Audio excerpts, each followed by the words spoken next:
Om Sahana Bhavatu Sahana Bhunatu Saha Viryam Karavavahai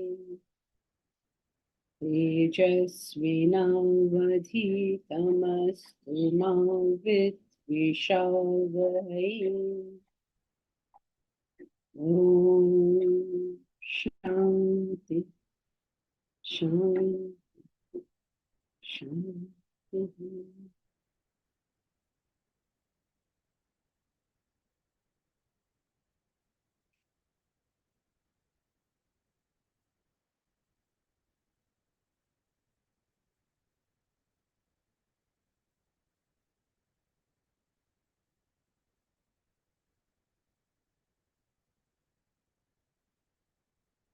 We have been studying one of the most misunderstood aspects of Vedanta, which is renunciation.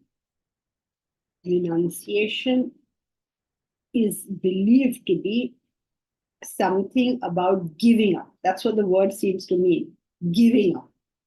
But it has got really nothing to do with giving up.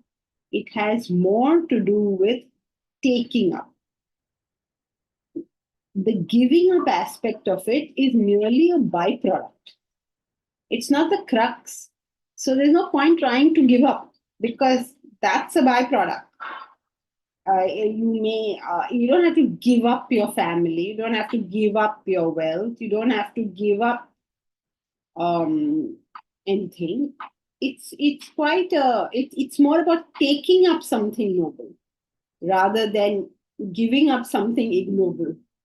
The giving up of the ignoble is only a byproduct of it. That's not where your effort is. Your effort is in taking up something high. Now, it's an extremely difficult concept to understand. And so, to make us understand this, they introduced another concept, which is the concept of tamas, rajas, and sattva. So, if you understand it like that, it becomes a little easier. Because everyone knows, right? Tamas means what? It means ignorance, it means laziness, it means inertia. It's not something that we particularly look up to. What is rajas? It is desires and agitation and ego and friction and stress and competition. All this comes under rajas. And sattva is the state of poise. So this concept of tamas, rajas, sattva has been used to explain the concept of renunciation. What is renunciation? Firstly, if you give up something out of ignorance, means you do not understand the joy content. You have never experienced it. You don't know what it is.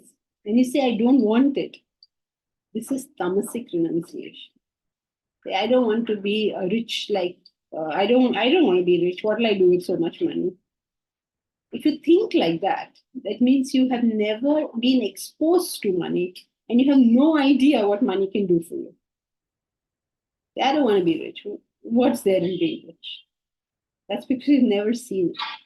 This is called Tamasik renunciation. When you don't know the joy content, like a child saying, I don't want to get married. The child has no comprehension of the joy of marriage, no comprehension of the joy of family life or having children, whatever. I mean, whatever it is that is the pleasure of having a partner. There's no comprehension and says, I don't want it. This is called Tamasik renunciation. You do not know it, therefore you do not want it. We all have Tamasik renunciation in our life. And one aspect which is common to all of us in terms of Tamasik renunciation is the self. Like self. Very good. We don't want the self because we don't know what it is. We don't understand what it means. So it's not of particular interest to us. अच्छा ठीक है कोई self होगा कहीं तो मैं क्या करूं? This is called Tamasik renunciation. Then the second form, yeah, Bharat. So, this definition almost states that you have to experience it to know the value of it. Is it correct? No. Please excuse me for a minute.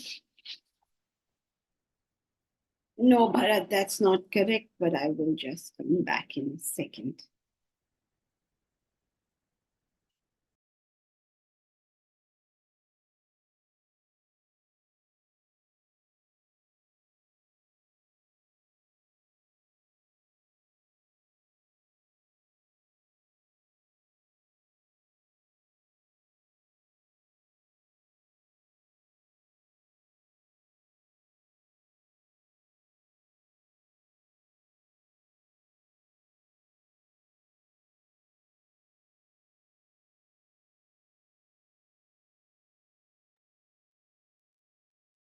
Sorry, something went wrong with the setup. Okay, so it doesn't mean that you have to experience it in the sense of you have become Mukesh Ambani in that sense. No, you don't have to experience it like that. But you have to have a good idea of what it means to have that kind of wealth. I'll tell you what it means.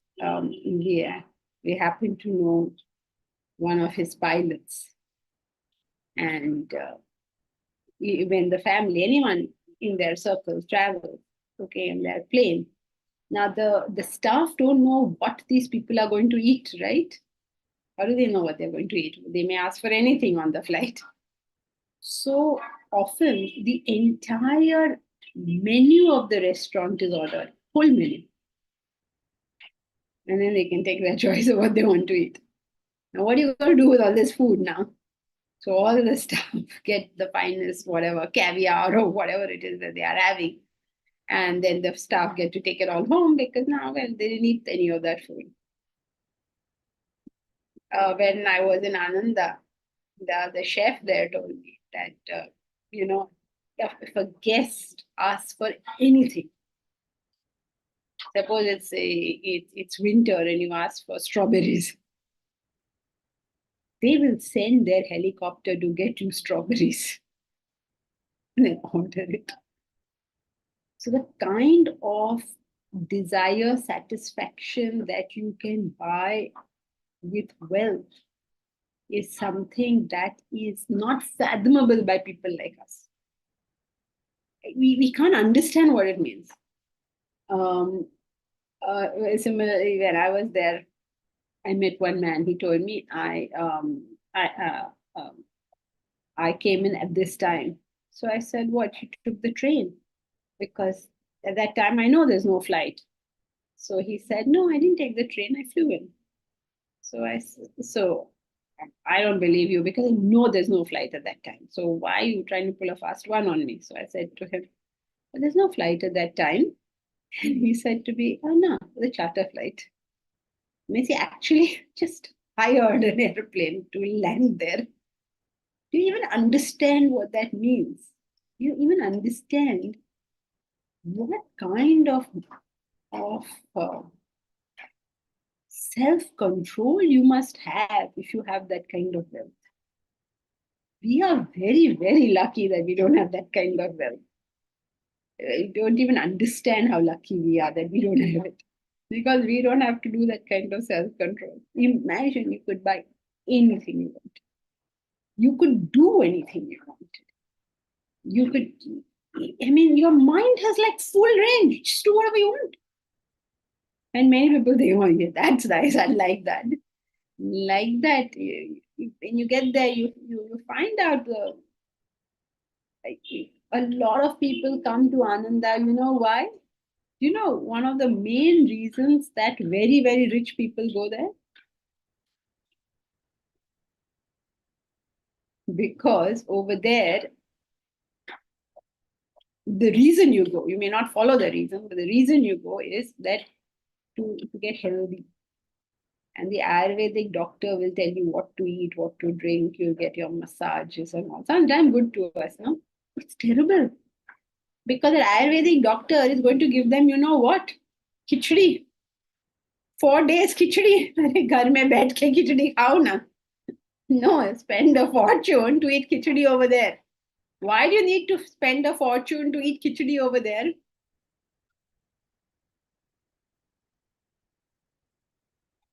Because you lack self-control. Because I don't think they lack any more self-control than we have, but because they have the power of purchasing anything they want. See, we are not particularly self-controlled. Don't let's put ourselves on some, oh, we are so self-controlled. We are not. We are as bad in self-control as they are. The difference is that they can do everything they want. And we can't. And so we appear to be like quite stable and nice and normal people. So the difference is not in the self-control. The difference is in their capacity to procure anything they want. Anything, like literally anything. I mean, sometimes it's I struggle to give you examples because I don't have that kind of wealth, but literally anything they think of, anything. I don't know what, if they want to be, if they're fat, they want to become thin, then they can go and spend money to do that. The rest of us have to do things like stop eating. Oh, what or where is Ananda? It sounds like an advertising program for Ananda. It's a spa. It's a spa that the rich guys go to, and basically external control over you. That's why we go there, right? We go to smaller places maybe, but there's an external control because internal control is lacking. So, Bharat, coming back to your question, it is not that you must become Bill Gates and Mukesh Ambani and Warren Buffett and all of that. But you must understand what that world is before you say, I don't want it. There was this, who told me? Surekha told me, I think. Surekha is friends with lots of the prince and princesses, erstwhile prince and princesses. So she was telling me how one of the princes, now the princes are not so rich as they used to be earlier, right? So one of the princes of one of the states, they're not as well as, they're still very rich, but they're not as rich as they used to be. And he took his daughter specially to Europe for a holiday, as they used to do in the olden times. But now he doesn't have that kind of money to spend, right? In those kind of, go to Monte Carlo or wherever, go to all those places. So he would say, I will at least take her to have a coffee in those places. So that in her mind, there is not excess value that I've never been there, never seen that thing. I tell you, people seem to be more interested in the hotel than in what is the point over here. Please don't all of you all set off now to go over there. The point is we have to have this, we must have enough exposure to know what it is and what it is not before you say that I'm not interested. I'm not interested in going and seeing Europe. I also said that. I'm not interested in seeing Europe. Then I went to Paris and it was so gloriously beautiful.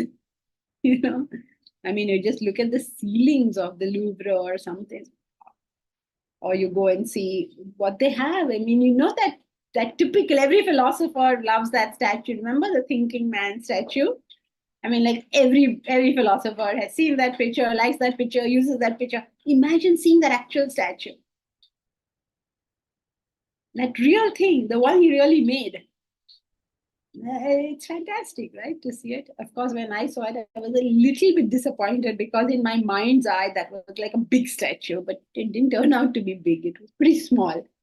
So slight disappointment, but still, fascinating to actually see this, to see the sculpture of Nike. It's fantastic to see all. So the point being that so many examples.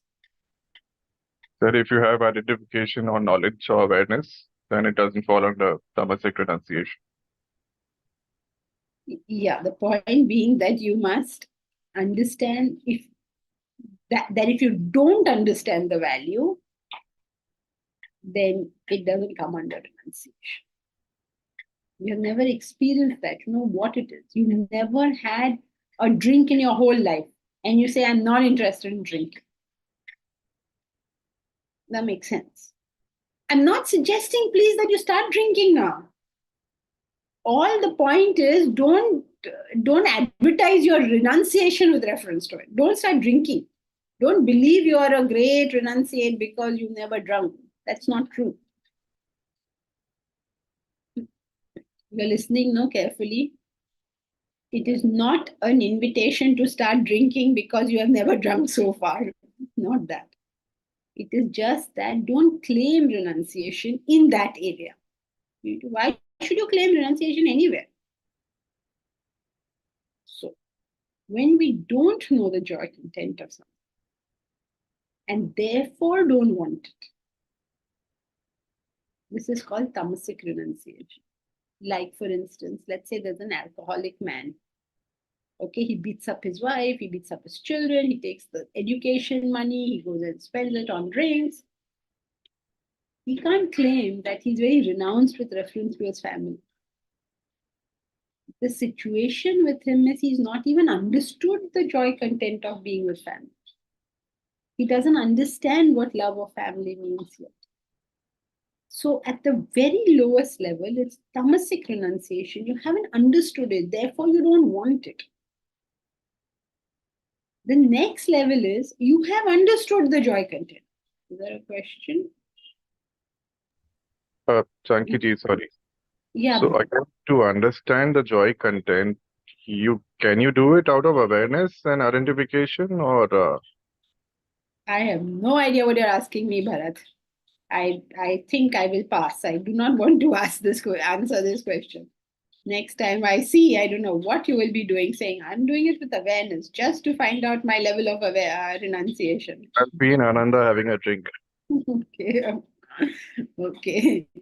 You can take me to Ananda also, that's fine. But about the drink, I don't think they give you drinks over there, frankly. I mean, if you ask for it, of course, they'll fly to Paris and get you a champagne, but you can't you can't actually. I'm trying to remember, do they have drinks? They certainly don't have it in the open. Because remember why people are going there. People are going there to avoid drinking. One Rajkumari had come over there.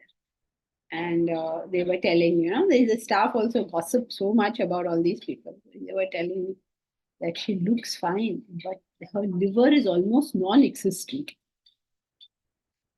You know what that means, right? So she has arrived now in Ananda. Now what? There is no drinks there available for her to have unless she makes a special request. And if she makes a special request, of course, she pays for it. That is usually a deterrent to many people when you have to pay for something. Okay, so Bharat, we don't need to experience everything like that. Knowledge can also tell us. Like today, you've learned many things. I've learned about many things. I don't know how many people have started looking up rates at Ananda already. From the interest, it looks like many people have started checking out the rate. It's very expensive, let me tell you. When I was there, by the way, Mukesh Ambani had come also. And he was sitting so quietly in the front. There was Mukesh Ambani, there was Deepak Chopra. Just before I arrived, Melinda Gates had been there. So I hope that gives you an understanding of the rates involved. So, Mommy, are you okay, Bharat? Yes, Not yes. have to go and experience everything with awareness. It's fine. Knowledge will tell you many things.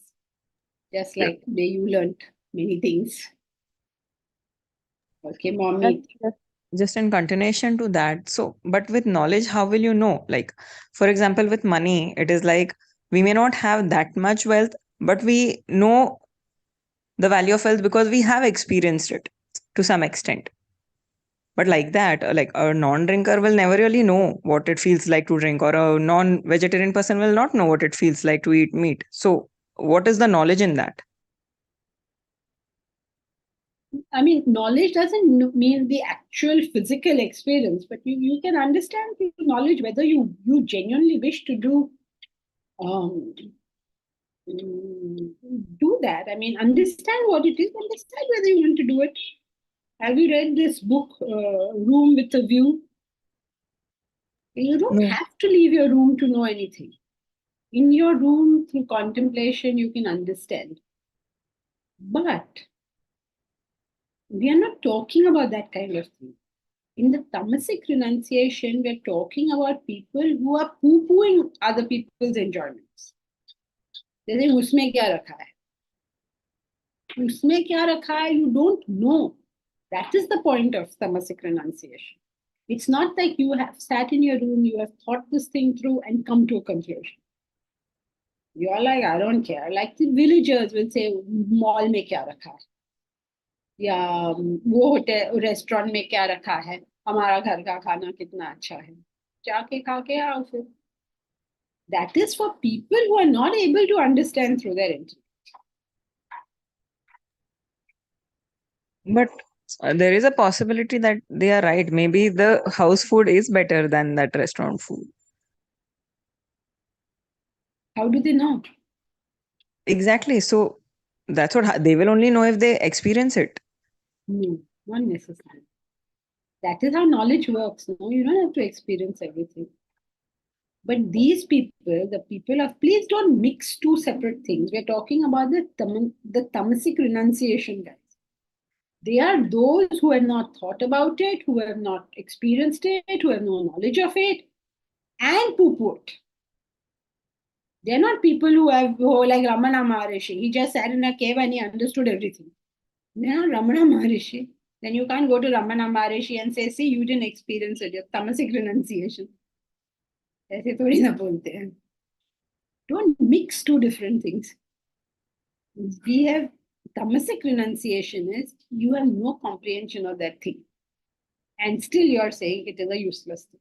It's like people who say, oh, what is the use of going to Mars? What is the use of all our space programs? There's so many people dying of hunger over here. Have you studied the space program? Have you understood what the space program does for India? And then are you making these comments? Studied nothing, know nothing, experienced nothing, bolte jao.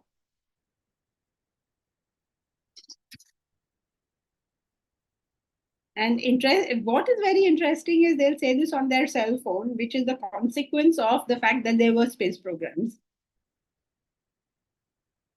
You know, it's that silly.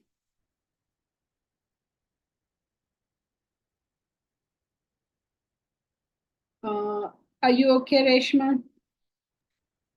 Not very clear, but maybe I'll think about it. Yeah, don't bring another thing. Just understand Tamasik renunciation as itself.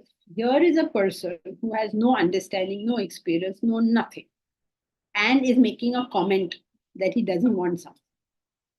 That's all you have to get over here. Okay.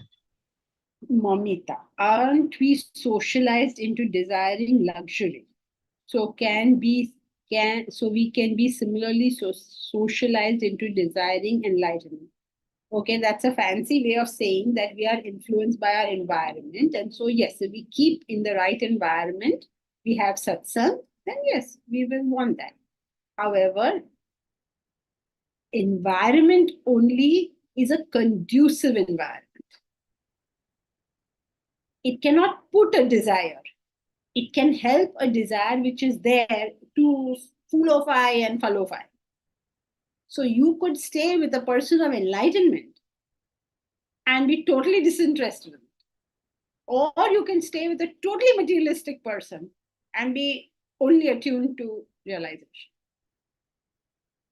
So the environment does not override. It only supports. Supports or does not support. It doesn't override. For instance, physical is always easy. You take up the seed of the best Alfonso mango. Alfonso mango, you call yourself Mumbaikar. That means your favorite mango has to be Alfonso. If you don't claim Alfonso as your favorite mango, then you're not a Mumbaikar. So if you claim yourself a Mumbaikar, that is a eligibility criteria. Okay, so suppose you take Alfonso mango, the sweetest, nicest Alfonso mango and you eat it and you have this seed. This seed you take with you to Scotland and plant in the furthest Hebrides. What will happen to that? You will get a rather marela, I don't know, the marela mango plant you will get over there. This same mango thing you go and plant in Ratnagiri. Now you'll get a wonderful tree. Now it is not the soil of Ratnagiri that gives us these mangoes. It is the seed. But in the conducive environment, the seed can flourish a lot more. The same thing in Hebrides will not flourish so much. Right? So when you say we are socialized, the environment supports or does not support. But the seed has to be there. In other words, if there's no seed in Ratnagiri, no mango is going to come. Okay? Yes, thank you. Now, Pravesh, you had something? Yes, ma'am. Ma'am, if someone experienced something but not involving in that just for his self-interest, then it is also renunciation. But for his self-interest? Like if someone drink alcohol and all that, but he knows that it will harm the health.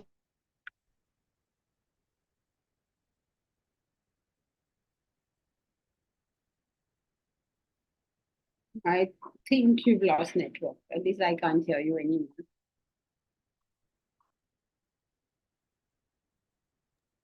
Her question is on the chat as well. Oh, okay. But if she's not there, what is the point, Pravesh? Are you still there? Okay, we'll take her question when we see her. Let's see what else there is. Mahesh, is sour grapes an example of Tamasik renunciation? Mahesh, what is sour grapes an example of?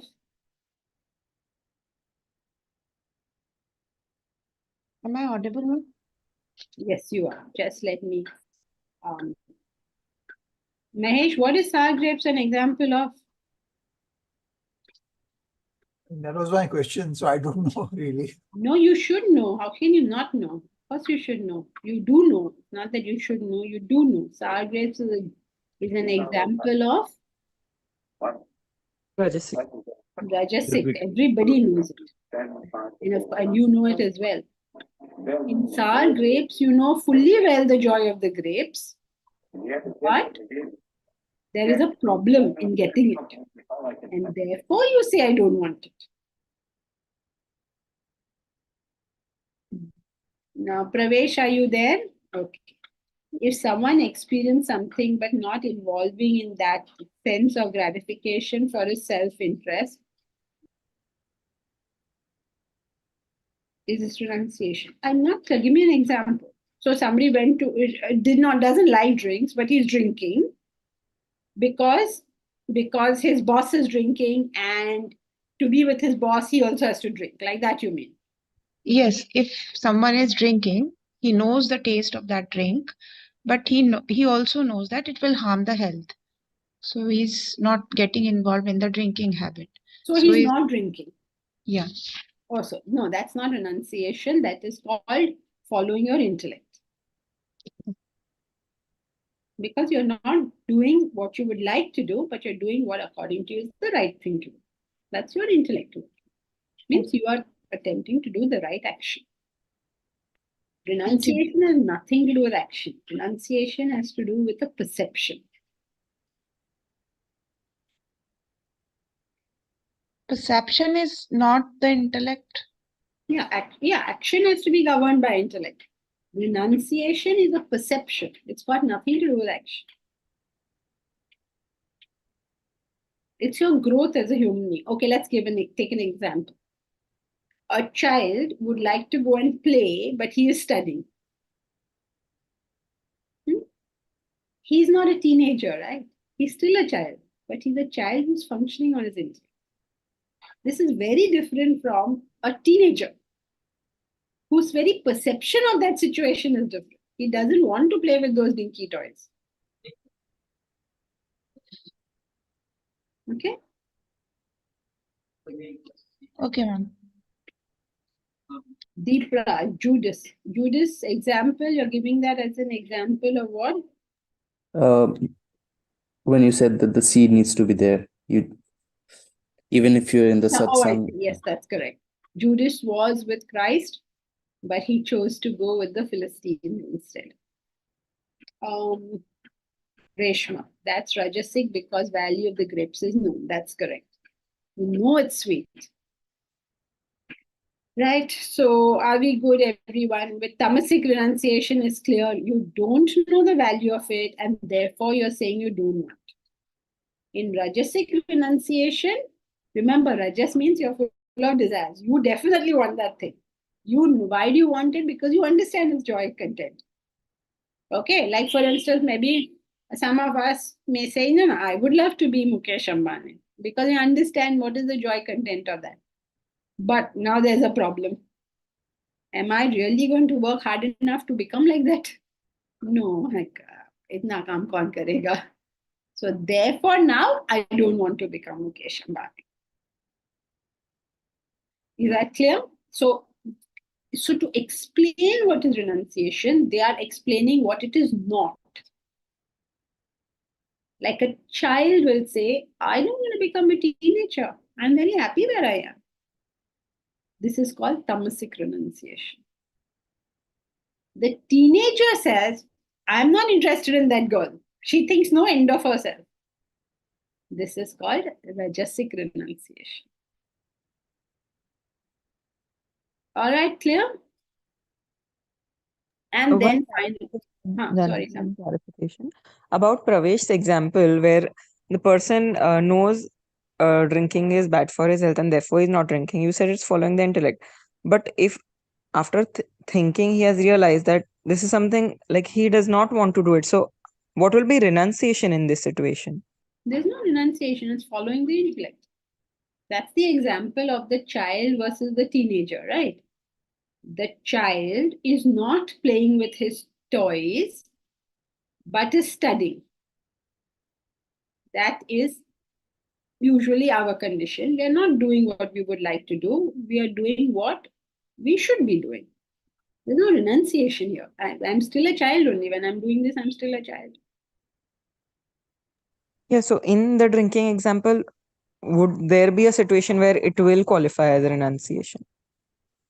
Yeah, Because the person has given up. renunciation is whenever you understand the right value of something. You're not trying anything. It's that's the whole point, right? Renunciation is you're not trying, you're not practicing, it's just the way you see it. So isn't the person seeing it that alcohol is not good for my health?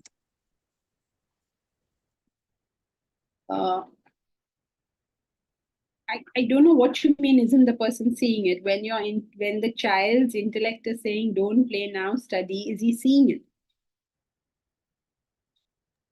He must be become a seeing it otherwise. teenager? Huh? How can he decide if he's not seeing what is important right now? What? I don't understand. The child deciding to study instead of play means there is some understanding he has of what is important at that time. Yes, but he's still a child, no? He has not grown up to become a teenager. Meaning the desire to play is still there. Is that what it means? Okay. No, Okay. I mean, he's still at that level. The fact that he says, I am not playing with toys, I am studying, that means he's of the same level. He's at that level. Okay. Renunciation is growth. That means you've grown out of that level.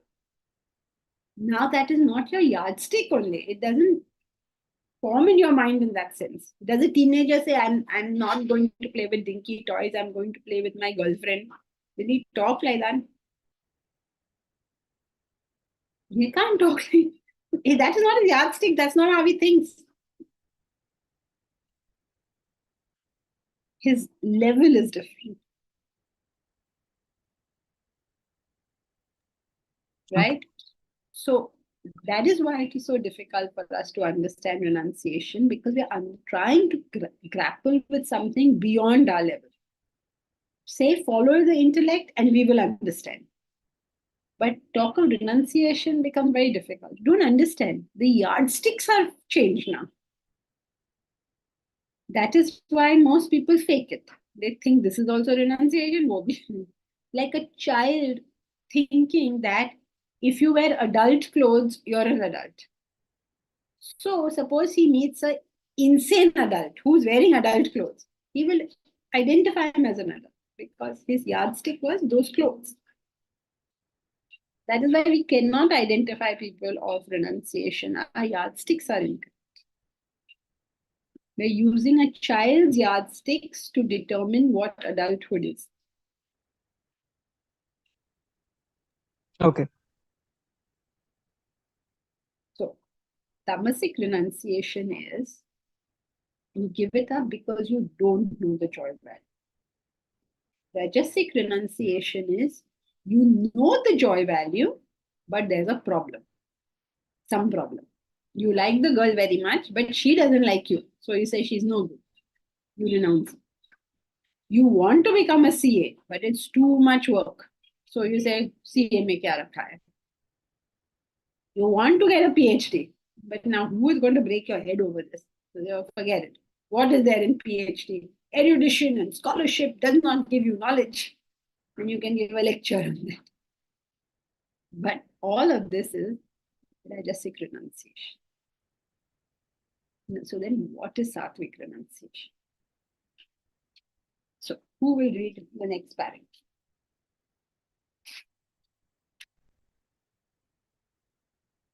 I'll read. Please.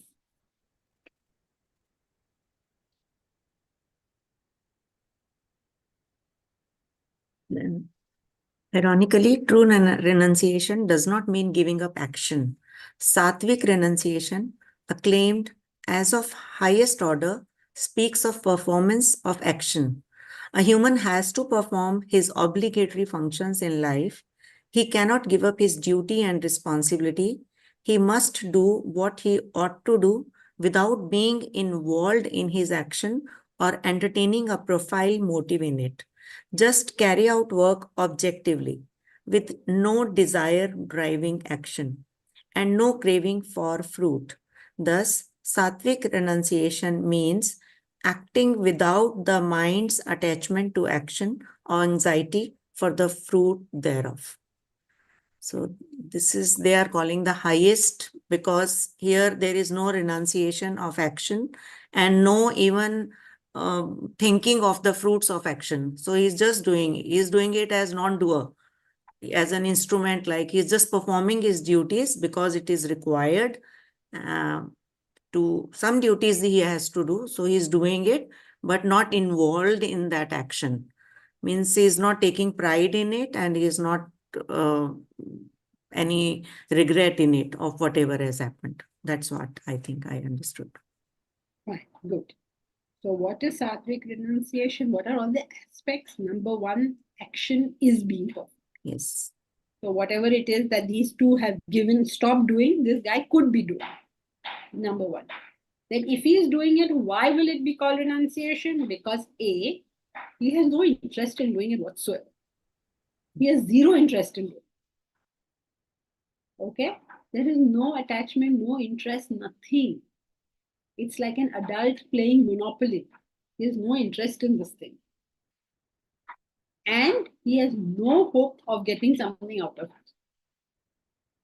He's not, like you're playing Monopoly and the child is so excited, I made 10,000 rupees. Are you going to be excited you made 10,000 rupees? The moment that box shuts, your 10,000 rupees are gone. So he has zero interest in the action. He has zero interest in the fruit of that action. And his renunciation is known by his mental disinterest in the whole thing. Then you may say, why is he doing it if he's not interested? Because he has found that thing appropriate to be done for some reason. There's good reason for him to do it, so he's doing it. It is like, let us say there's a cricketer. The cricketer goes to play cricket. When he goes to play cricket, there is a great interest in playing international cricket. Not only is there a great interest in playing international cricket, there's a great interest in making a ton, making a century, making, I don't know, whatever, getting the best averages, getting whatever. There's a lot of interest in it. So this is not renunciation. Now there's another cricketer who has some talent to play cricket. And because he feels that that the country needs him to play cricket, he goes and plays the cricket. He has no interest in playing it. He has no interest in scoring also. He is going to play it because the country needs him to put his best foot forward. The country needs his capacity so that the team will do well. Now think about how these two players are different. The first one will always work with agitation. He has huge pressure on him. He will go up and down when he gets what he wants, he's very happy. When he doesn't get what he wants, he's very dejected. The other guy, he is not interested. What he's interested in is the good name of his country.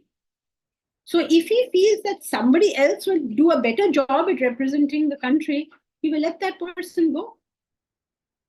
He has no personal interest whatsoever. He'll say, you go and bat, you'll do a much better job. Because his interest is different.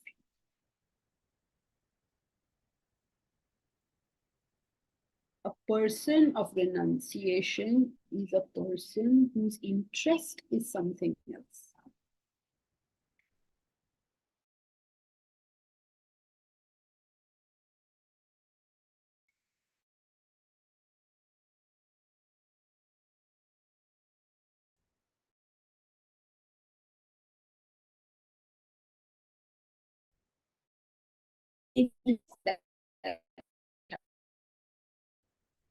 They will do what needs to be done, whatever high. That's it.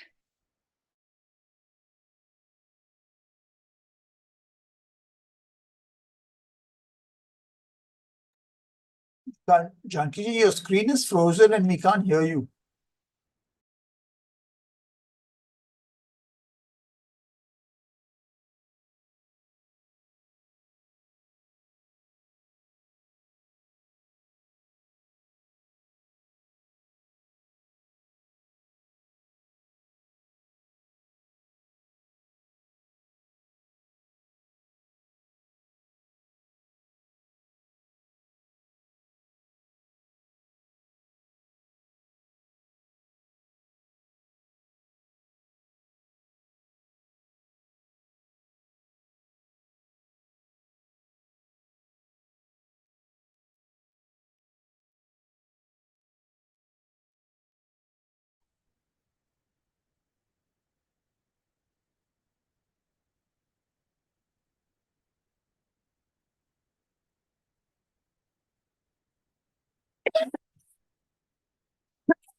Can you all hear now? Yes. Yes, ma'am. Okay, great. So, I don't know, where did you hear up to? So the cricketer who works for the country and let that, only okay. country is the focus. So, the way a person of renunciation functions is entirely different because he's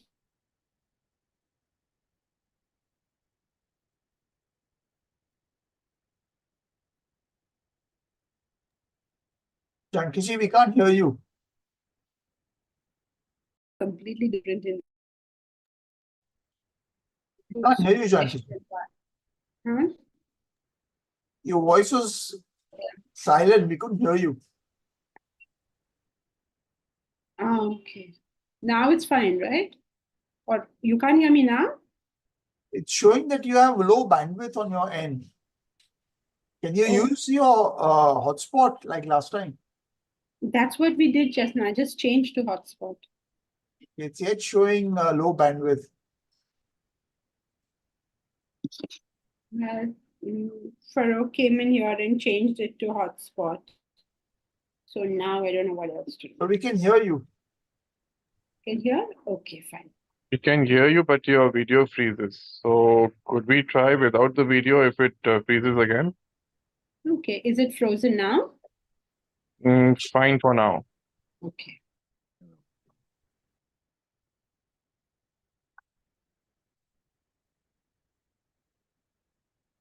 Okay, Suresh Chandwani. Would obligatory duties, say to parents, environment, etc., qualify under Sattvik renunciation? That is putting the cart before the horse. All of us who are attached to whatever we are attached to will claim that we are doing our duties. So it is not that you are doing your duties. It is what is your perception when you're doing your duty? Are you doing your duty to your parents, or you're so attached to them that you do stuff for them? Are you doing your duties towards your children, or are you so attached to them that you're doing all sorts of things for them? It is not that you're doing or that you're not doing which determines your renunciation, but what is going on in your mind? How are you seeing it? That's the difficulty of understanding renunciation, because it's got nothing to do with what you're doing.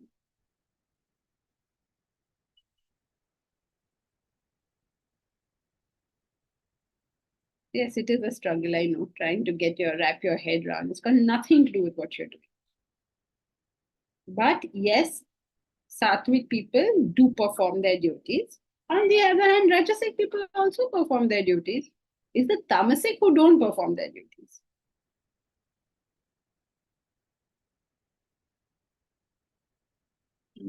What are obligatory duties? Komal. Komal, obligatory duties are defined as those actions which take us towards our goal. When you have a goal in life, those actions which take you towards that goal, those well-considered actions which are designed to take you towards your goal, become your obligatory duties. Till what Goal age can do be we many. Goal can be many in life. No, or it has to Normally, there are not many goals, because how will you do that? Many in goals are different in fields between. we have goal. Some goals are towards family, some towards our own development, some towards earning money. There can be many goals. So how to? There can be many desires, Okay. but goals are usually fewer, because each goal involves so many actions that it will be virtually impossible to take on too many goals.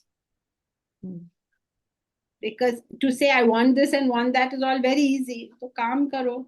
Say I want to have Vedanta University. Okay, then start working for it. Then you will see how many other goals you can also have. Right? So it's not that easy. You can't say, oh, a person has many goals. he probably has many desires, most of which he will do random actions for. So the Goal strongest means- desire, or the you can say, or the one your priority you need to set in. Is that so? No, that doesn't make What it is a your goal. priority in life? That doesn't make it a goal. What Okay. makes it a goal is that your desire is under the control of your intellect.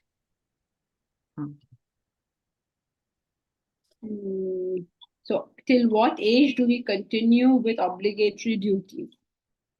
Till what age do we continue? What has age got to do with it? Till you're dead. If you're dead, Actually, I have you're written in the next line, I mean household duties. household duties. That depends on the individual. What are you doing with your life? It's not household duties. It's what are you doing with your life, and how does everything else in your life fit into that? You create dichotomies in your life by asking these questions. You have to give up these questions for you to get the answers. The dichotomy is created like this. Shall I do my household work or shall I take a career? This is how we get frozen into indecision. So that's not how you do it. First you do is you figure out what is your swadharma. Then you figure out what according to you is the best you can do with your life. What is that specific thing which is the best you can do with your life? Make that your goal. Now you have so many other things that are there. Get them to all align to that thing. Right. Right. Thank you.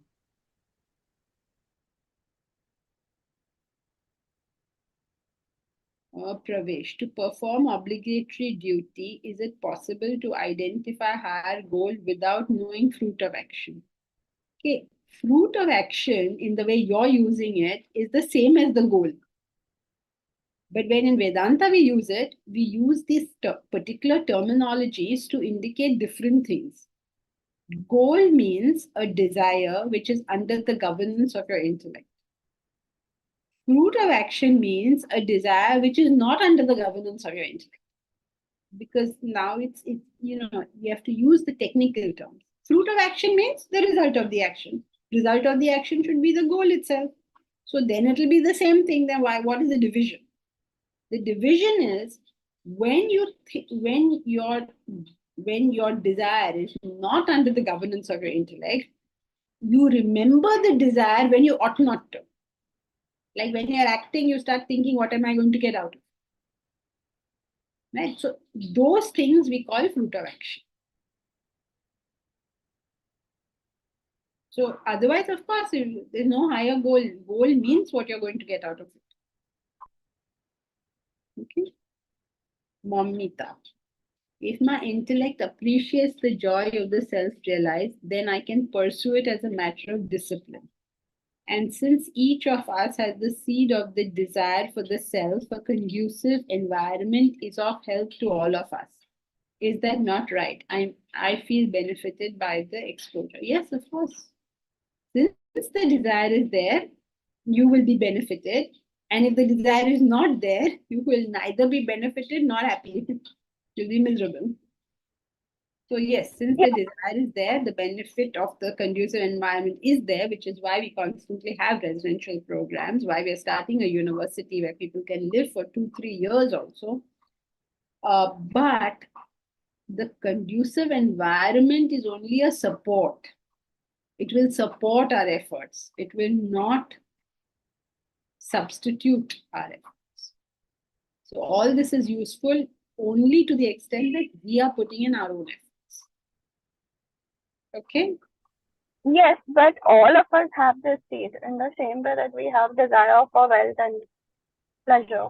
So in that sense, that conducive environment is good for all of us because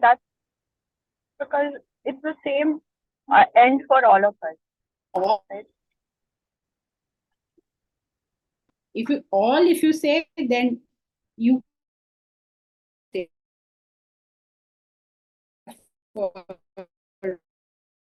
not say all of us have enlightenment because you're using the word all as a logical statement. You can say many of us.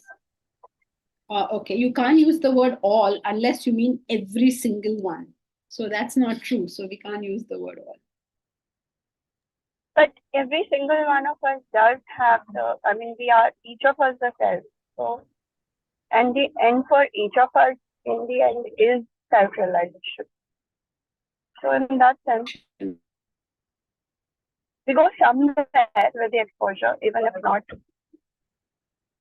where the self-realized go.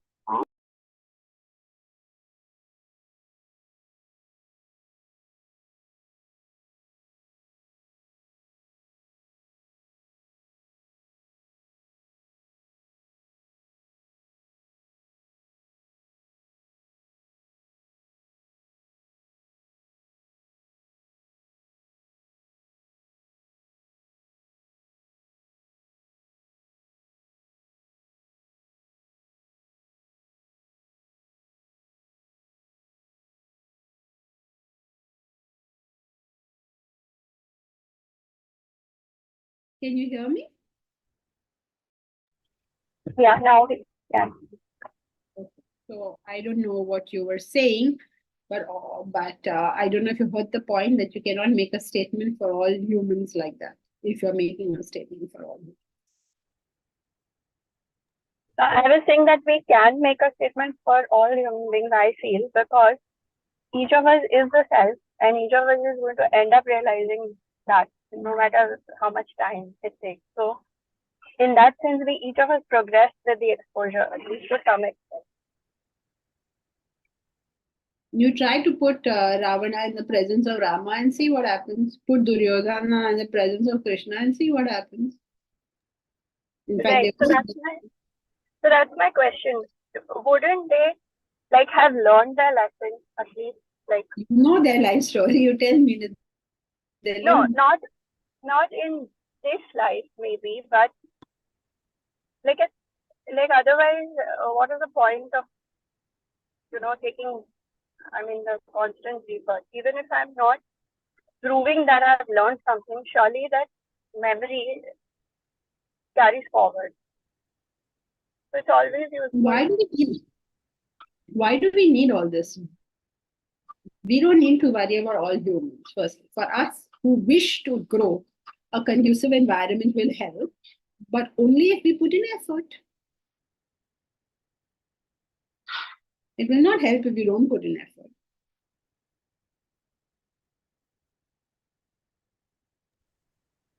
Bharat, you have a question? Yes. Since it's 11:30, if it's a short one, I'll take Bharat. Yes. So, is the definition slightly misleading because it says no desire prompting action? So, doesn't a Sattvik renunciate have a very strong, clear desire for realization? Wouldn't every action be directed towards that?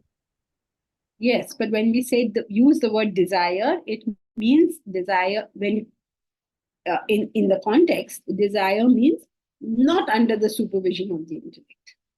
Because the moment it becomes a desire under the supervision of the intellect, it will be called Goal. a goal. All There's right. a clear goal. Yes. Thank you. All right, so that's it for today. Hari Om. Thank you, Janki ji. Thank Hari you, Om. Janki. Hari Om, madam. Hari Om. Thank you. Hari Om, madam. Hari Om. Thank you, ma'am. Thank you. Thank you, Janki ma'am. Thank you, Janki ji. Hari Om.